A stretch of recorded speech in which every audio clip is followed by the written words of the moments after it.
2.11 Combinations, Part 1. Objectives. Students will distinguish, which means tell the difference, between permutations and combinations. Students will calculate the number of combinations in a given situation. Here is our agenda. I'll let you read that through if you want to pause it. Okay, so discovery. We have, suppose there are 6 people, person A, B, C, D, E, and F. What is the number of permutations in which we can place these 6 people in 3 chairs? So remember our old formula from permutations. We're going to have the number of total people in our problem is 6 factorial. All over, we take our 6 and we subtract how many different ways. So it's going to be 6 minus 3, which is 3 factorial. Okay, so that's equals, let's go to my calculator. So we have 6 factorial, where is my, there it is. Then divide by 3 factorial equals 120. Okay, so that should be a review. Now it's worth thinking about what permutations are counting. When we talk about permutations, we care about who is sitting in which chair. So for example, we have our person A, B, and C, and we have chair 1, 2, and 3. So those are aligned, A1, B2, C3. And we also have moved our people around now. So now person B is sitting in chair 1, and person A is sitting in chair 2. So these are different permutations. However, this would be the same combination, and that's what we're going to talk about a little more in this lesson. So we'll be counting 2 different permutations. They're the same 3 people, however, we are putting them in a different chair combination. Okay, so there's a total of 6 different permutations involving person A, B, and C, not counting D, E, and F. Okay, so this is just the first 3 people. We have 6 different permutations, and they're all listed here. In the permutation world, we would count all of these 6 different permutations. However, what if all we cared about was that 3 people were choosing, but we did not care in what order they were sitting? So that would mean like we have 3 chairs that are sitting out, and we say you 6 people can just who is sitting down, as opposed to who is sitting in which chair. So whoever is sitting down will be a combination. However, if you are caring about which chair they are sitting in, then that would be a permutation. So the 6 permutations above represent the same people. Hence, all 6 would be the same combination. So 6 permutations or 1 combination. So explore. Given Andy, Bell, Chip, and Dory, so you can see A, B, C, and D. There's just different letters for their first name. Different letters starting their first name. Suppose we only have 2 seats available. Okay, so we're just doing the groups of people. So the first group, I'm going to just use the first letter of the name instead of the actual full name. So we can have Andy and Bell. And then we can have Andy and Chip. We could have Andy and Dory. And so we have all the Andys grouped up with all the other 3. So now we're going to go through with Bell. Bell's already been grouped with Andy in the first one over here. Okay, so we're going to have Bell and Chip now. Bell and Chip. And we have Bell and Dory. Now we're going to go to Chip. So Chip has already been grouped with Andy here, and already been grouped with Bell. So all we have to do with Chip is add Dory. And Dory, at this point, has already been grouped with everybody. So Dory with C, Dory with B, and Dory with A. So these are all the groups we have. So let's count how many groups we have. We have 1, 2, 3, 4, 5, 6. So how many groups do we have? Oops, wrong way. Let's try this again. There we go. 6 groups of people. Okay, and now finally, how many permutations are in each group? Okay, so we only have 2 seats available. So the way permutations we have is we can have Andy and Bell, and then we could flip it, Bell and Andy. Same thing here, Andy and Chip, and then flip it, Chip and Andy. So each set of each group, we have 2 different permutations. So the 2, oops, that's not 2, permutations per group. Okay, explore 2. Given Andy, Bell, Chip, and Dory, so same people, suppose we have 3 seats available. Group together the permutations that have the same people. Right, so remember we have 3 seats now. So Andy, Bell, Chip. And we can do Andy, Bell, and Dory. And that's all the permutations with Andy. So then we're going to go down to Bell. Well, Bell can be grouped with Bell, Chip, and Dory. Belle's already been grouped with Andy and Chip, right here in the first one. And Belle has been grouped with Chip and Dory. So that's all we have there. And if you go to Chip, well, Chip could be with Andy and Dory, which has not been posted yet. So Chip and Dory, so C-A-N-D. And I don't see any others there. And finally, we go to Dory, Andy, and Belle, which is right here. Dory, Belle, and Chip, which is right here. So there's no other groups of people. So we have 4 different groups. And how many permutations are in each group? Okay, so let's just look at one set here, okay? So we're going to do Andy, Belle, and Chip. And we can rearrange that towards Belle, Andy, and Chip. Sorry. Oh, format. There we go. And then we have, what else can we do? We can move Andy towards the back. Or actually, we can flip. Yeah, so we're going to do Belle, Chip, Andy. And A, B, C. Oh, I didn't do A, C, B. So Andy, Chip, and Belle. I'm trying to think what else we got. So we have Andy, Belle, Chip. We have Andy, Chip, Belle.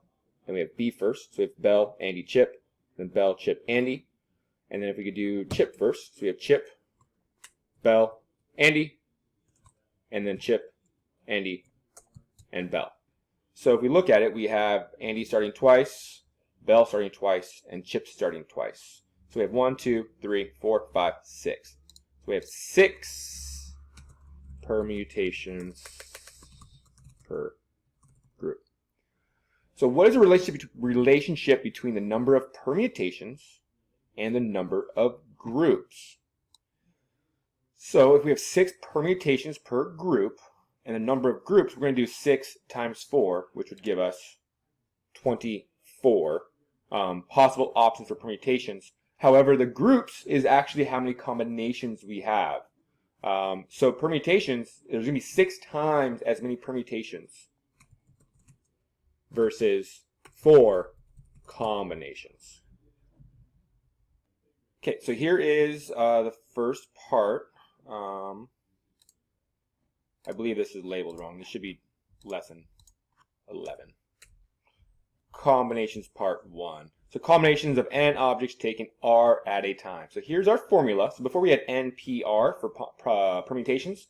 Now it's combinations.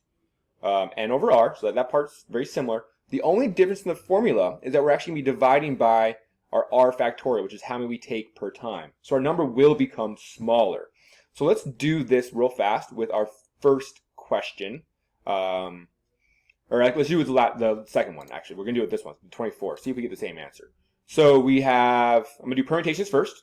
So permutations would have been, we had 4 factorial divide by 4 minus 3, which is 1 factorial. So we get 24 permutations. We had that. Okay, now let's do the same formula, but we're going to do combinations. We should get 4 out of here. So 4 factorial divide by, we're taking 3 at a time, times 1 factorial, which is just 1. So I'm going to divide by 3 factorial. And we get 4. Okay, so our formulas do work. They match up with what we explored earlier. So let's do our first model right here. So I'm going to first type out what we need. Here's my underline. So our top number is 15 factorial. Divide by, we're taking r at a time, and that's 6. So 6, undo my underline, 6 factorial times n minus r, which would be 15 minus 6, which is 9 factorial. So let's do the math. So 15 factorial divided by 6 factorial times 9 factorial. So I'm going to do first 6 factorial times 9 factorial. We get a very large number. Okay, I'm going to actually do this. I'm going to go back, actually, because I don't want to write that number down. I could, but I'm not. So what I'm going to do, all right, let's do 15 factorial up top. Oops, I need to clear this all out. Actually, that might have been right. 15 factorial. Yeah, that was right. Divide by, I'm going to do parentheses, 6 factorial times 9 factorial, and that parenthesis, and equals. We have 5,005 different combinations. Oh no, I just did it wrong. Shoot. Okay, I'm going to do it again. 15 factorial, divide by, parenthesis, to keep our denominator together. So 5,005 is our answer for this guy.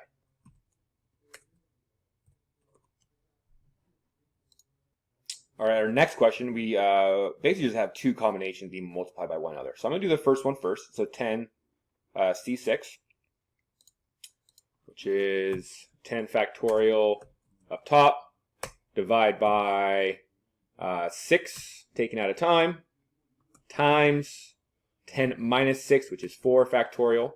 All right, and this is all going to be, let's see here, multiplied by, let's see if this looks good. Okay, up top is 8 factorial, divide by 3 taken at a time, times 8 minus 3, which is 5 factorial.